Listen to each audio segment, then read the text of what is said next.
ఉన్నారు? నేనైతే బాగున్నా. నేను ఈరోజు మీకు చూపిస్తూపోతున్నాను వెజ్ బిర్యానీ.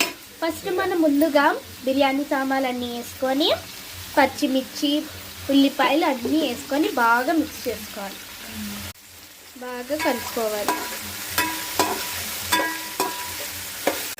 సాల్ట్ వేసి కలుపుకోవాలి బాగా. ఆ లోపు మనము పన్నీర్ కర్రీకి మసాలా తయారు చేసుకుందాం. ఇందులో మనం వేయాల్సింది పచ్చిమిర్చి, టమాటా, red chilli, Kashmir red chilli, జీడిపప్పు వేసుకొని చేయాలి.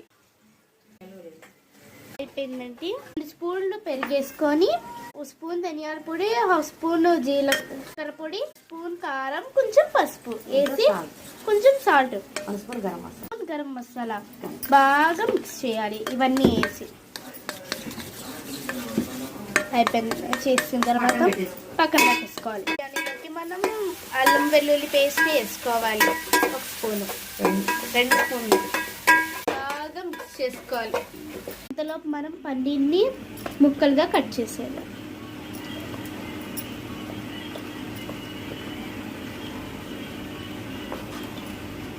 మనం ముక్కలు కట్ చేసేసుకున్నాం. దానికి క్యారెట్ బీన్స్ కట్ చేసుకొని వేసుకొని కొత్తిమీర కూడా కొంచెం వేసుకొని, కొత్తిమీర పుదీనా వేసుకొని బాగా కలుపుకోవాలి. కొంచెం పసుపు వేసుకోవాలి, కారం వేసుకోవాలి, బాగా మిక్స్ చేసుకోవాలి. బిర్యానీ మసాలా వేసుకోవాలి. వేసుకొని బాగా మిక్స్ చేయాలి. సిమ్లో పెట్టుకొని లో ఫ్లేమ్లో పెట్టుకొని బాగా మిక్స్ చేయాలి.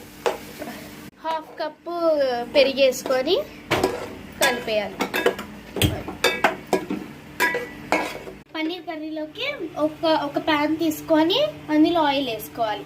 వేసుకొని పసుపు, సాల్ట్ వేసుకొని మిక్స్ చేయాలి. పన్నీర్ వేసుకోవాలి. వేసుకొని బాగా కలపాలి. ఫ్లేమ్లో పెట్టుకొని మెల్లగా కలపాలి.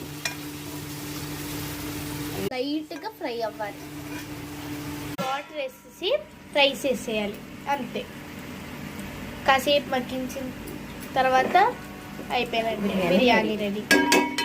పార్ట్ 2 కోసం వేచి ఉండండి. Subscribe to Nikki Nihal twins channel. Bye bye.